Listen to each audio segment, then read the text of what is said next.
자, 국제 뉴스 좀 이어가 보도록 할게요. 우리만 미친 게 아닌 것 같아요, 유권자들이. 네. 다른 나라도 미쳐가고 있는 것 같습니다. 네. 필리핀 대통령 선거가 끝났는데 옛날 마르코스 대통령 아들이 대통령에 당선이 돼버렸다고 하네요. 네, 필리핀 대통령으로 독재자의 아들인 페르디난드 마르코스 전 상원 의원이 당선되자 대학생과 시민단체 활동가 등 400여 명이 집회를 열어 마르코스의 대통령 당선을 인정할 수 없다고 주장했습니다. 마르코스는 대선 출마 후 소셜미디어를 통해 과거 선친의 독재 행적을 미화하는 전략에 치중하면서 지지율 고공행진을 이어갔고 결국 이번 대선에서 승리했는데요. 마르코스의 당선이 사실상 확정되자 시민단체들이 후보 출마 자격을 박탈해달라며 제기한 청원을 선관위에서는 재차 기각했습니다.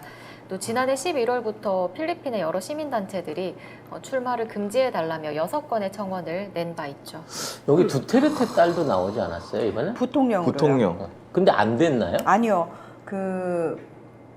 필리핀은 대통령하고 부통령을 러닝메이트로 묶긴 하지만 따로 뽑아요. 그래서 됐습니다. 살아도.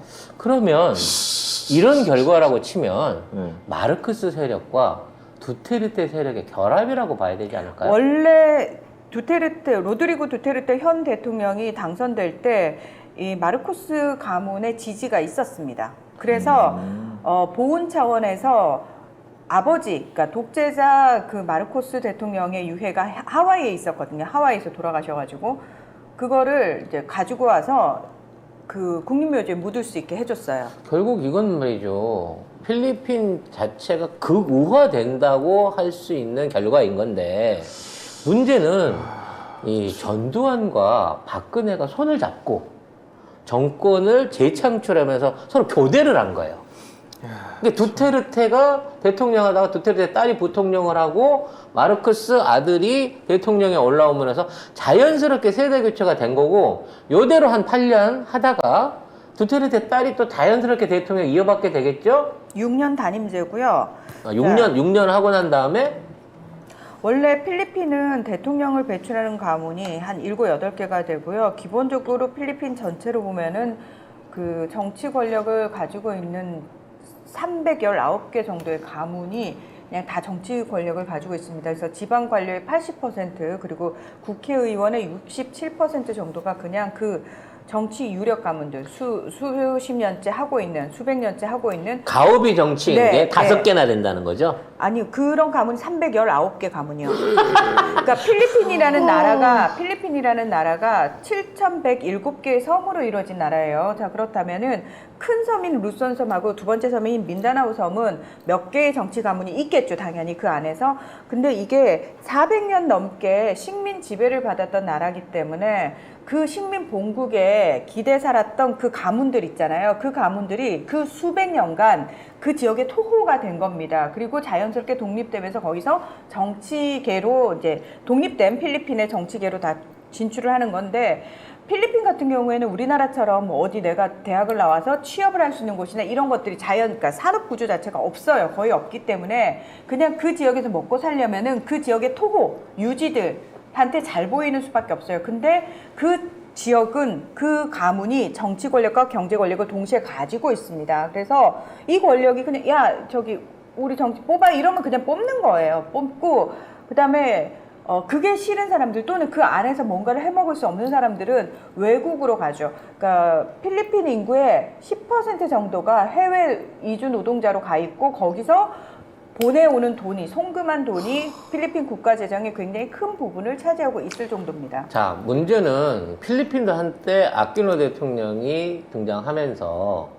따님이었죠. 피살당 아퀴노 의원의 따님이 대통령이 되면서 민주화의 절차가 이루어지는 것처럼 보였잖아요, 한때는. 그 분들은 지금 어디로 가 있나요?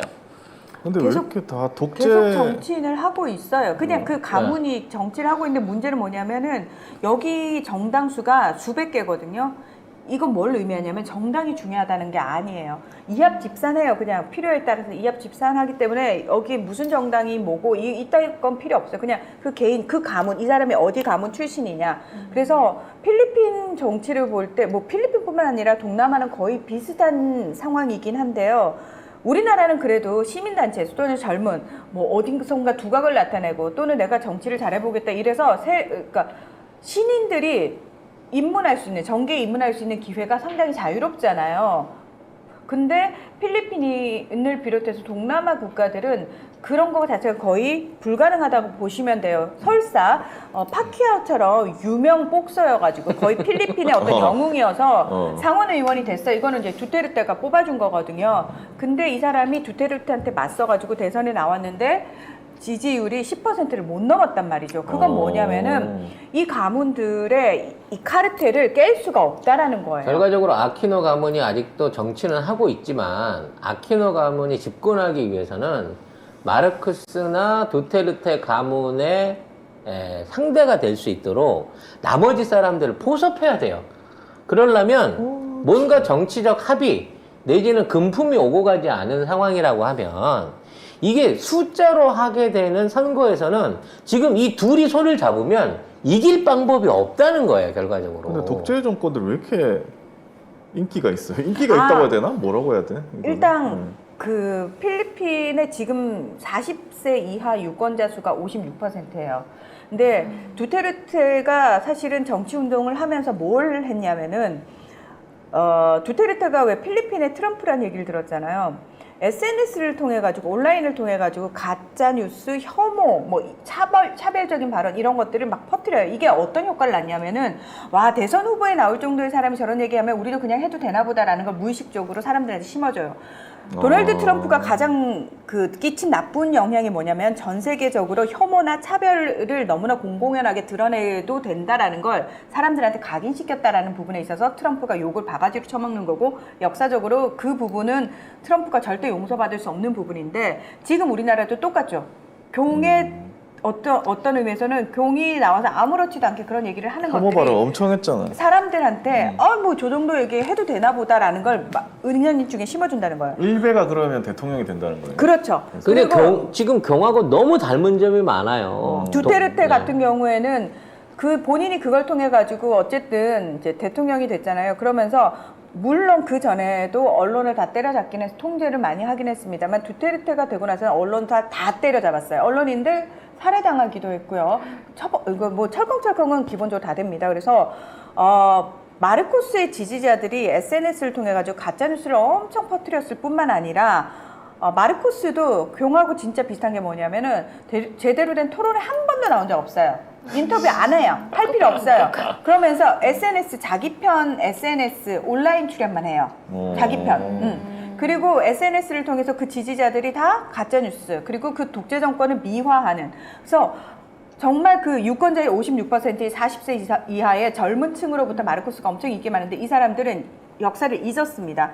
1986년 그 피플 파워 민중의 힘 혁명으로 독재자 마르코스가 쫓겨났고 얘가 쫓겨가는 순간까지도 미국 수송기 2대를 빌려가지고 거기다 온갖 자기가 착복한 보석과 금을 다 싣고 가가지고 미국에서 오죽하면 그걸 뺐을 정도였거든요. 그리고 걔네가 떠나고 나서 대통령궁을 가봤더니 구두가 3,000켤레 가까이 있었고 선글라스 수십 개 나오고 수백 개 나오고 뭐 이런 얘기들이 있었잖아요. 우리나라 이멜다 여사. 우리나라 잊을 수 사람들, 없는 이름이죠. 다 알 정도로 그 이멜다 부정숙제의 그 대표적인 집안이고 이 집안이 이 일가가 헤쳐먹은 돈만 당시에 13조 원 17조 원에 달한다는 얘기도 있는데 심지어 여기로부터 지금 회수된 돈이 3조 9천억 원 정도밖에 안 돼요. 지금도 회수를 하기 위해서 열심히 노력하고 있는데 문제는 유권자들이 이 모든 역사를 다 잊었다는 거고 국민의 70%가 그냥 SNS를 통해서 계속 정보를 흡수하고 있는데 그 SNS의 가짜뉴스 특히나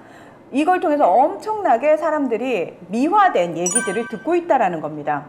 그러니까 이게 필리핀의 현실인데 우리나라하고 비슷하다는 거예요. 언론 현실이 결국 그 중요한데. 언론과 정치 권력의 세습화, 세력화는 결과적으로 필리핀과 같은 독재 독재 연속을 이어나갈 수밖에 없고요. 동남아 국가들이 가지는 모든 문제가 그겁니다. 그것은 우리나라에만 있는 시민 정신, 저항 정신이 없기 때문인 거고, 애초에 이게 없었던 게 아니고 꽃을 못 피운 게 아닌데 지속적인 탄압과 언론을 통한 여론의 호도를 통해 가지고 이렇게 어리석은 나라, 어리석은 국가로 변모해 갈 수밖에 없다는 거죠. 근데 우리나라도 비슷한 게 지금 뭐 게시판이나 이런 데 보면은 아유 저 어버이날에 집에 갔다가 싸웠어요 뭐 이런 거 엄청 많거든요. 그 글을 보면 그거 다 어떻게 시작이 되냐면 그분들이 이제 유튜브나 이런 데서 이상한 카톡 뭐 이런 거 유튜브 이상한 카톡 이거를 자꾸 자식들한테 보냅니다. 근데 보면 진짜 말도 안 되는 얘기들이 있잖아요. 그럼 그거 하지 말라고 하면 내가 니를 생각해서 보낸데 왜? 이렇게 해서 그부터 시작해서 욕을 하기 시작하고 이제 서로 이제 건널 수 없는 강을 건너게 되거든요. 그러니까 이게 참 우리는 그냥 나온 뉴스도 되게 아 이게 진짜일까 가짜일까 막 체크하면서 보는데 그걸 뭐 가짜뉴스나 이런 뭐 누가 쓴지 모르는 카톡 아무렇게나 말하는 유튜브를 믿는 사람들은 나는 왜 그런지 난 잘 모르겠어요 진짜. 그걸 굳이 왜 알라고 해? 쟤네들의 수작에 넘어가서 그러니까 그게 넘어가는 게 너무 신기해. 동원돼 가지고 일당 받고 그 대통령 취임식 참가해보고 감격의 눈물을 흘리시고 만족하시는 노인네들 있고 새벽부터 나와서 복사꽃 들고 연습한 대로 지신 밟기 하러 청와대 가서 그걸 또 자랑으로 생각하시는 분들이 이날에는 여전히 존재를 하고 또 그걸 깨우치려고 하려고 하는 사람들도 그만큼의 숫자만큼 1600만이 넘는 숫자가 그렇게 되지 않게끔 치열하게 균형을 이루고 있다는 것만 해도 난 이게 엄청 다행스러운 거야. 다행이긴 한데 우리가 그만큼의 균형이 안 이루어진다고 치면 얘는 이미 두테르테보다 더 했을 놈이야. 그렇죠. 그나마 우리 쪽에 반대하고 감시하고 이거를 저항하는 사람이 있다는 걸 알기 때문에 그나마 덜한데도 이 모양이라는 거지. 근데 하루하루 지치지 말고 좌절하지 말고 분노는 하되 냉정하게 생각하며 비판하고 행동할 수 있는 준비를 해나가야만 우리가 필리핀 꼴을 안 당한다, 우크라이나 꼴을 안 당한다라는 각오를 여러분들이 좀 새기셨으면 좋겠어요. 이건 우리 생존의 문제예요. 그렇죠. 누가 해결해 줄 수 있는 문제가 아닙니다. 우리가 해야 됩니다. 늘 제가 말씀드리지만 이건 문재인 대통령이나 이재명 고문이나 민주당이 해결해 줄 수 있는 부분이 아니에요. 우리가 해서 우리가 민주당을 도구로 써서 우리가 제대로 된 시민의 힘을 도구로 써서 지켜내고 막아내야 되는 국난의 상황이라는 점. 그리고 이상한 이해해 주시기 언론들 바라겠습니다. 진짜 좀 정리해야 됩니다. 이거 그냥 놔두면 진짜 필리핀데요. 진짜 그 큰일 이상한 나. 언론들이라는 건 조중동을 기본으로 거의 다죠.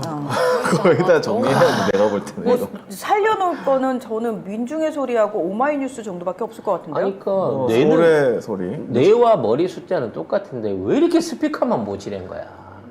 그러기 위해서는 송 작가 TV 같은 똘똘한 스피커가 성공을 해야 된다. 우리가 RTV에 나오기 때문에. RTV 언제 저기 공중파로 들어오나? 네. 최소한 50번 안으로는 좀 들어와야 되지 않겠어? 네. 167번이 뭐야? IPTV라도 좀 들어갔으면 좋겠어요.